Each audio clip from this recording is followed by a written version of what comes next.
Students, آج کے اس lecture میں ہم یونٹ نمبر 11 جو ہے وہ سٹارٹ کریں گے، اور 11 یونٹ ہے ہمارے پاس اسلامی معاشرہ۔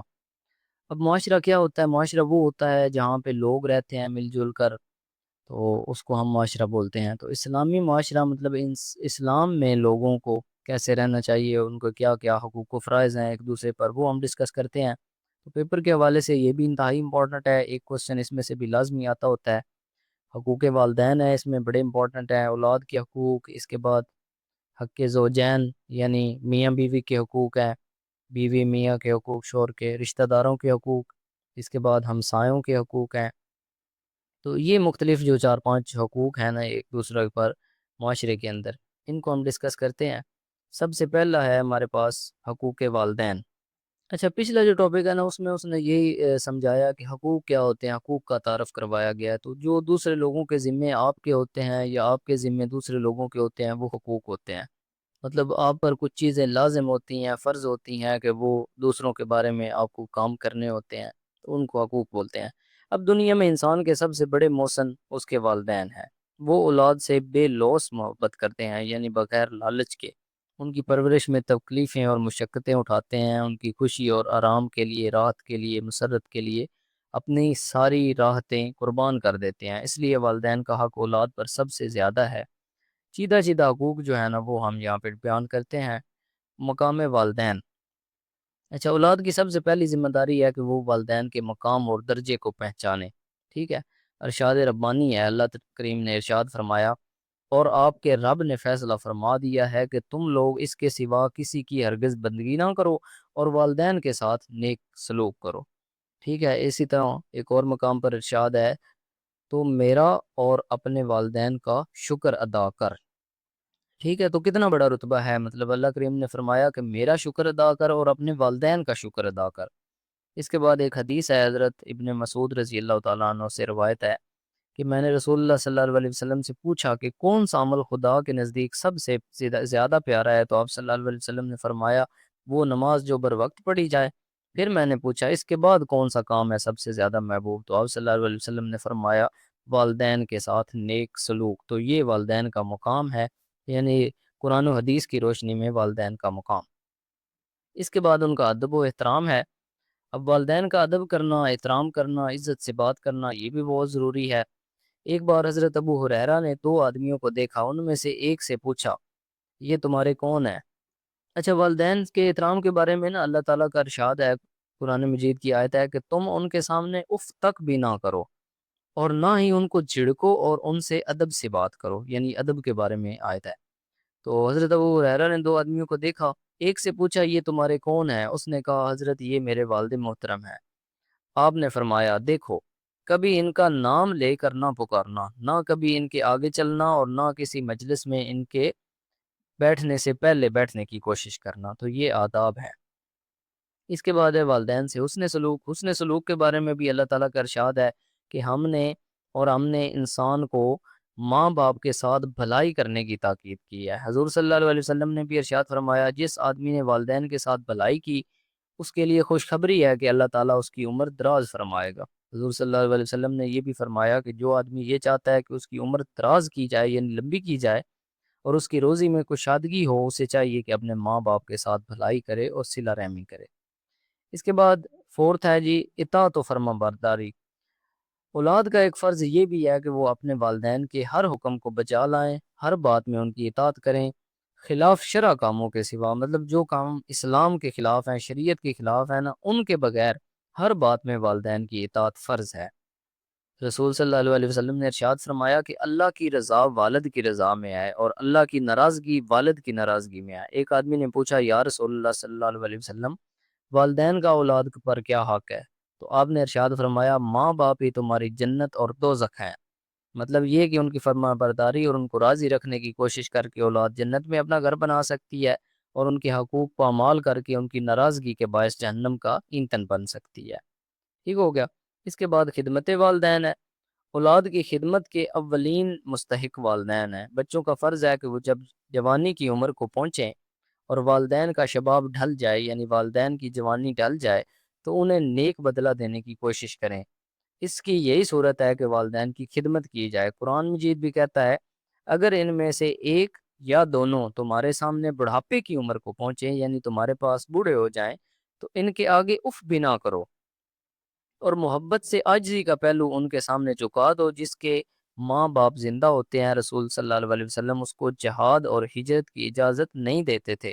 رسول صلی اللہ علیہ وسلم ان کو جہاد کی بجائے والدین کی خدمت کا حکم دیتے تھے، کیونکہ ایک بڑے مشہور حدیث ہے، ایک شخص نے جہاد کی اجازت مانگی، آپ صلی اللہ علیہ وسلم نے پوچھا تمہارے والدین زندہ ہیں؟ اس نے کہا جی زندہ ہیں۔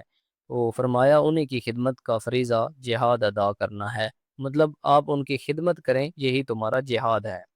پھر آپ صلی اللہ علیہ وسلم نے صحابہ کے مجمع میں ایک دفعہ فرمایا وہ ذلیل و خوار ہے، ذلیل و خوار ہے۔ حاضرین نے پوچھا کہ یا رسول اللہ صلی اللہ علیہ وسلم کون ذلیل و خوار ہے؟ فرمایا جس نے ماں باپ یا ان میں سے ایک کو بڑھاپے میں پایا اور جنت نہ حاصل کی، یعنی ان کی خدمت نہ کی۔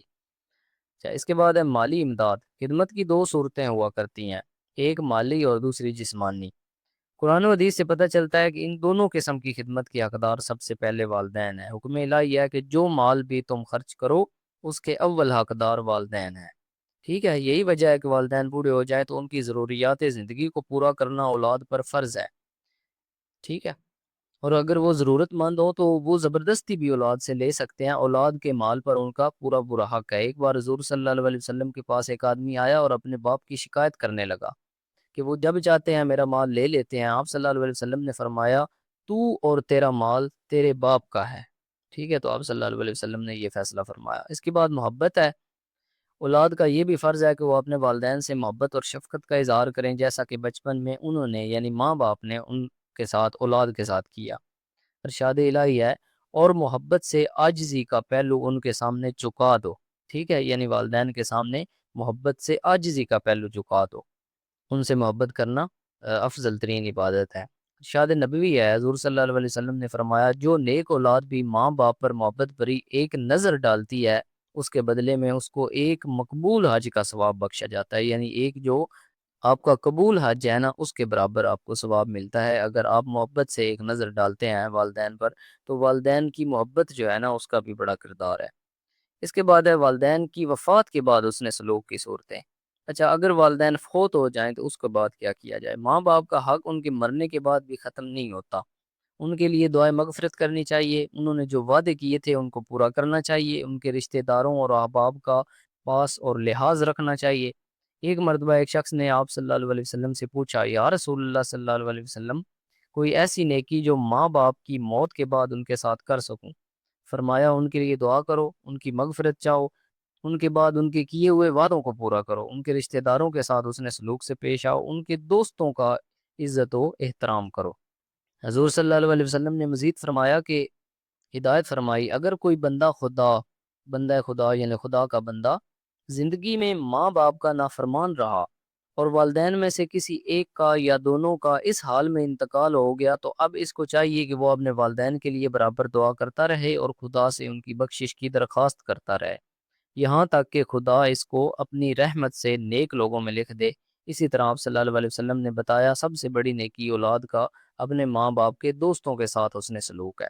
ٹھیک ہے، مطلب اگر اس کے والدین اس کی زندگی میں وہ والدین کا نافرمان رہا ہے تو جب اس کو ہدایت آئی تو اس کے والدین جو ہے وہ رخصت ہو چکے ہیں، کیونکہ موت ہر انسان کو آنی ہے، تو اس کو چاہیے کہ والدین کے لیے دعا کرتا رہے، خدا سے ان کی بخشش کی دعا کرے، اور والدین کے جو دوست ہیں نا ان کے ساتھ اس نے سلوک کرتا رہے۔ اس کے بعد آ جاتے ہیں جی اولاد کے حقوق۔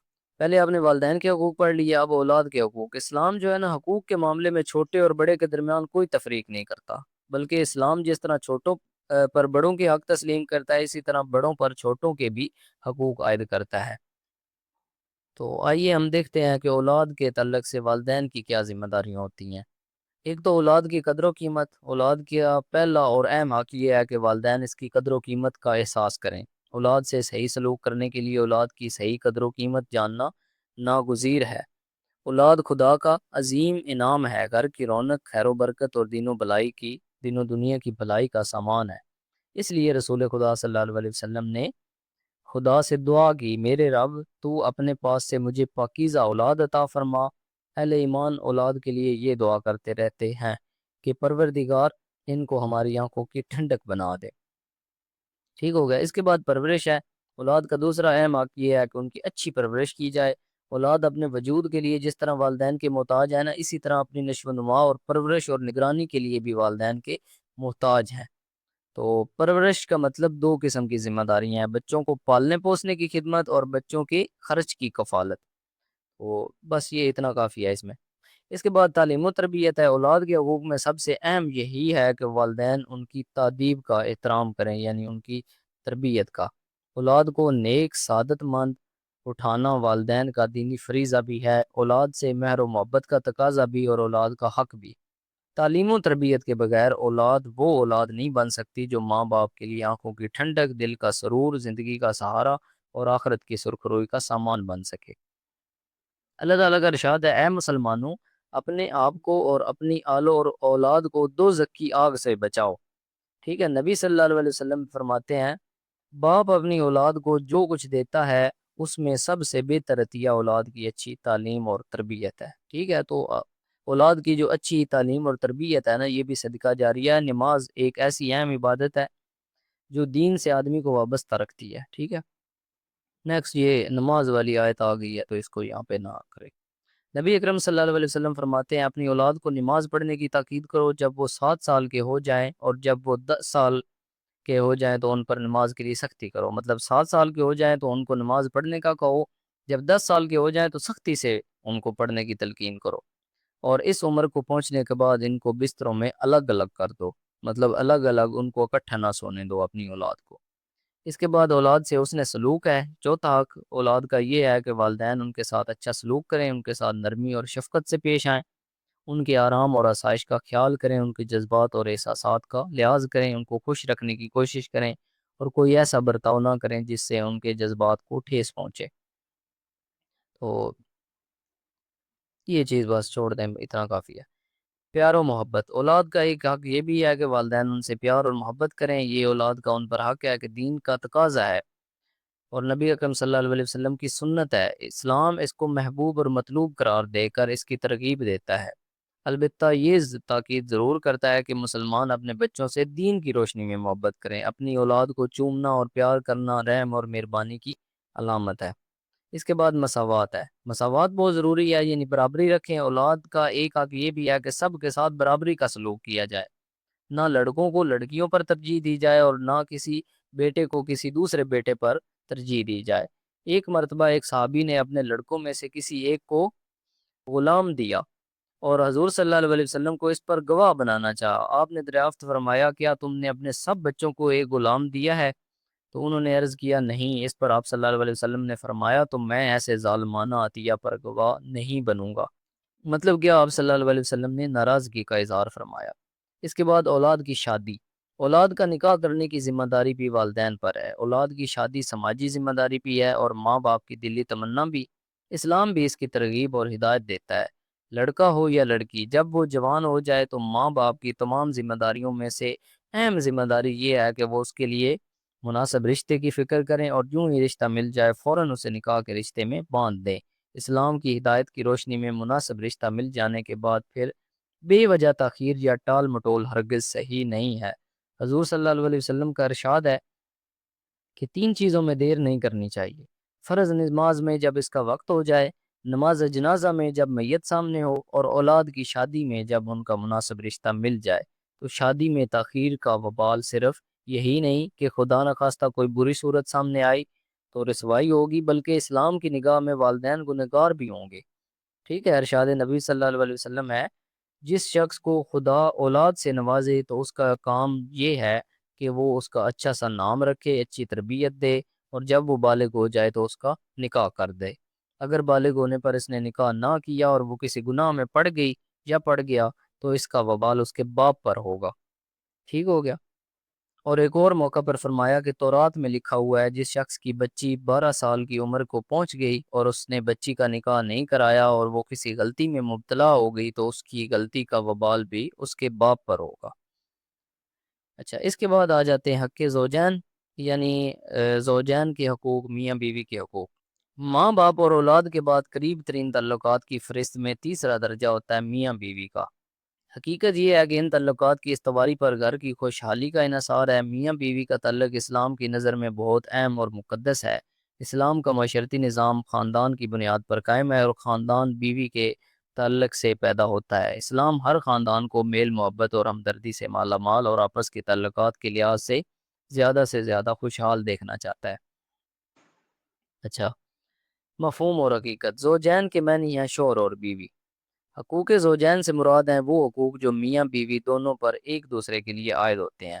اس سلسلے میں حضور صلی اللہ علیہ وسلم کی تعلیم و ہدایت کا خلاصہ یہ ہے کہ بیوی کو چاہیے کہ وہ اپنے شوہر کے کو اپنے لیے سب سے بالا تر سمجھے، یعنی اعلیٰ سمجھے، اس کی فرمان بردار اور وفادار رہے، اس کی خیرخواہی اور رضا جوئی میں کمی نہ کرے، اپنی دنیا اور آخرت کی بھلائی اس کی خوشی سے وابستہ سمجھے۔ اور اسی طرح شوہر کو چاہیے کہ وہ بیوی کو اللہ کی عطا کی ہوئی نعمت سمجھے، اس کی قدر کرے اور اس سے محبت کرے۔ اگر اس سے غلطی ہو جائے تو چشم پوشی کرے، صبر و تحمل اور دانش مندی سے اس کی اصلاح کی کوشش کرے، اپنی استطاعت کی حد تک اس کی ضروریات اچھی طرح پوری کرے، اس کی راحت رسانی اور دل جوئی کی کوشش کرے۔ اب ہم کچھ حقوق جو ہے نا ان کا تفصیلی جائزہ لیتے ہیں۔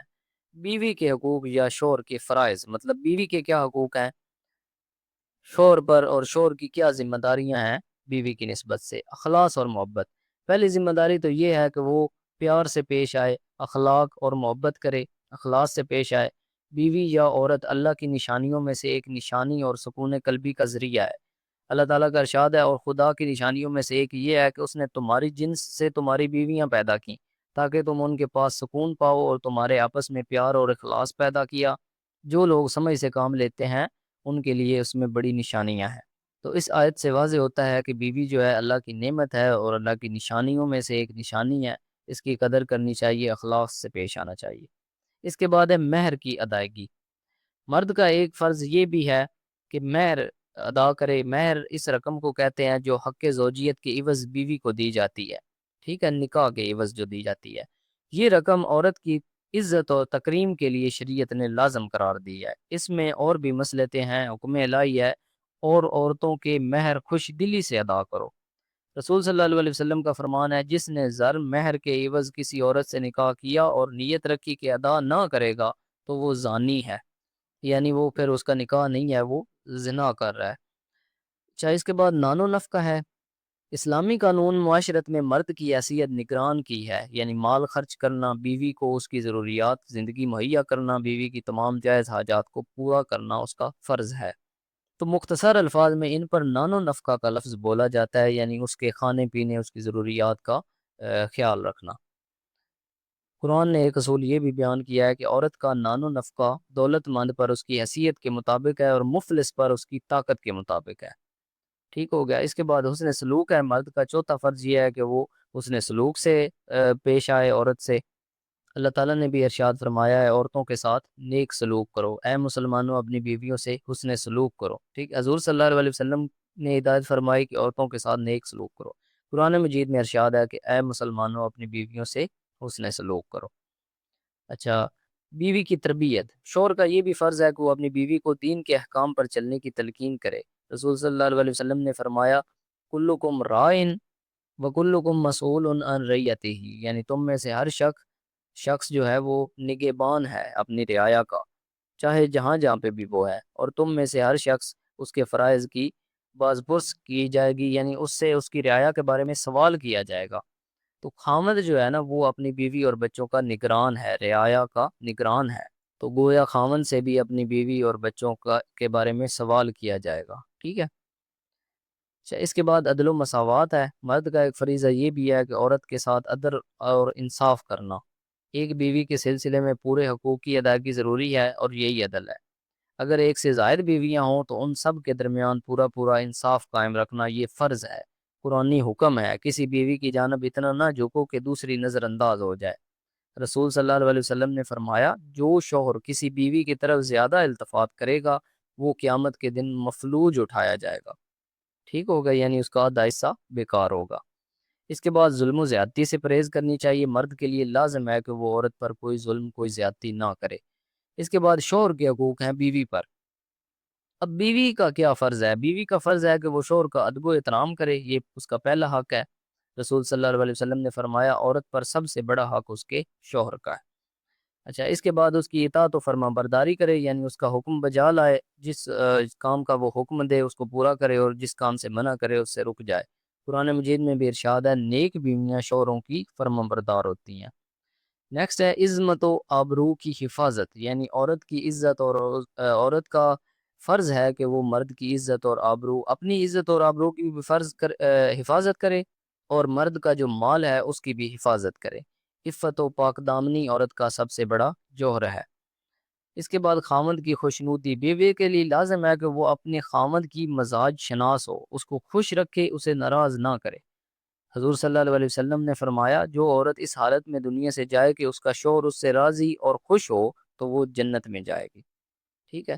اس کے بعد اولاد کی تربیت، بیوی کا یہ بھی فرض ہے کہ وہ اولاد کی تربیت صحیح طریقہ پر کرے تاکہ یہ بچے سچے مسلمان اور اچھے شہری بن سکیں۔ بچے کی تربیت میں ماں کے کردار کو بھی بڑی خصوصی اہمیت حاصل ہے۔ بڑے آدمیوں کی مائیں بھی بڑی ہوتی ہیں۔ رسول صلی اللہ علیہ وسلم نے فرمایا جو شخص اپنے بچوں کی دیکھ بھال کے لیے گھر بیٹھی رہے وہ جنت میں میرے ساتھ ہوگی۔ ٹھیک ہے۔ اس کے بعد شکر گزاری ہے، عورت کا یہ بھی فریضہ ہے کہ وہ مرد کے احسان کی شکر گزاری کرے، اسے خاوند کے ساتھ سپاس گزاری کا رویہ اختیار کرنا چاہیے، کیونکہ اس کا خاوند اس کی عزت کا محافظ اور معاشی ضروریات کا کفیل ہے۔ نیکسٹ ہے تحفظ مال و مکان، یعنی عورت کا یہ بھی فرض ہے کہ وہ شوہر کے گھر اور اس کے مال و متاع کی حفاظت کرے، کیونکہ وہ گھر کی مالکہ ہے، اس کے گھر کی حفاظت اس کے ذمہ ہے۔ شوہر کی غیر موجودگی میں وہ اس کے مال کی، اس کے گھر کی، اس کی اولاد کی حفاظت کرے۔ ارشاد الہی ہے نیک بیویاں شوہروں کی فرما بردار اور شوہر کے پیچھے اس کی آبرو اور امانت کی حفاظت کرتی ہے۔ رسول صلی اللہ علیہ وسلم نے فرمایا عورت مرد کے گھر کی نگران ہے، اس سے اس کی باز پرس ہوگی، یعنی پوچھا جائے گا اگر وہ اس کا نقصان کرے گی تو۔ اس کے بعد ہیں جی رشتہ داروں کے حقوق۔ حق زوجین میں میاں کے حقوق اور بیوی کے حقوق دونوں کو علیحدہ علیحدہ پوائنٹس بنا کر آپ نے لکھنا ہے، اور ہیڈنگز آپ نے دینی ہے۔ ہیڈنگز آپ کو آتی ہوں گی تو اندر آپ خود سے کچھ لکھ سکتے ہیں، اور کچھ آیتیں یا کچھ جو حدیثیں ہیں ان کا ترجمہ اگر آپ کو یاد ہو تو حوالہ کے طور پر لکھ دیں، نہیں تو اپنے الفاظ میں بیان کر دیں، کوئی مسئلہ نہیں ہے۔ اچھا جی، والدین اور زوجین کے بعد رشتہ داروں کے حقوق ہیں۔ اب رشتہ داروں میں اقارب قریب کی جمع ہے جس کے لفظی معنی ہے نزدیکی رشتہ دار۔ تو اسلامی اصطلاح میں اس سے نزدیکی رشتہ دار مراد ہیں جو والدین، اولاد اور زوجین کے بعد آتے ہیں۔ عربی زبان میں رشتہ داروں کے حقوق کی ادائیگی کو صلہ رحمی بھی کہتے ہیں، اور حقوق نہ ادا کرنا اور تعلقات توڑنے کو قطع رحمی کہتے ہیں۔ اچھا، سب سے پہلا ہے صلہ رحمی سے پیش آیا جائے، کہ ان کے ساتھ تعلق جوڑا جائے، ان کے حقوق ادا کیے جائیں۔ حضور صلی اللہ علیہ وسلم نے بتایا کہ صلہ رحمی یعنی رشتہ داروں کے حقوق کی ادائیگی اور ان کے ساتھ حسن سلوک مبارک عمل ہے، جس کے صلے میں اللہ تعالیٰ کی طرف سے رزق میں وسعت اور عمر میں زیادتی اور برکت ہوتی ہے۔ اچھا، اس کے بعد ہے حسن سلوک۔ یہ بھی رشتہ داروں کا دوسرا حق ہے کہ ان کا حق ادا کرو، ان کے ساتھ حسن سلوک کرو، ان کے ساتھ ادب سے پیش آؤ۔ اس کے بعد روحانی اور دینی خدمت، یہ بھی آپ کا حق ہے، آپ کا فرض ہے کہ رشتہ داروں کو اسلامی تعلیمات سے روشناس کرائے، گناہ سے ہٹا کر نیکی پر لگا دے۔ ٹھیک ہے۔ اس کے بعد ان سے الفت اور محبت سے پیش آنا چاہیے، اور مالی امداد کرنی چاہیے۔ صلہ رحمی اور عام حسن سلوک کے علاوہ رشتہ داروں کا ایک حق یہ بھی ہے کہ ان کی مالی خدمت کی جائے۔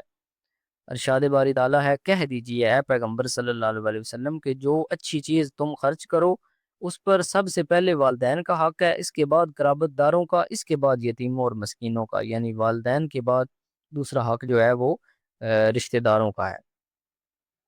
اس کے بعد وراثت کا حصہ ہے۔ اسلام نے رشتہ داروں کو وراثت کا حقدار بنایا ہے۔ قریبی رشتہ داروں کی غیر موجودگی میں وراثت دور کے رشتہ داروں کو ملتی ہے، لہٰذا رشتہ داروں کا ایک اہم حق یہ بھی ہے کہ انہیں ترکے میں حصہ دیا جائے۔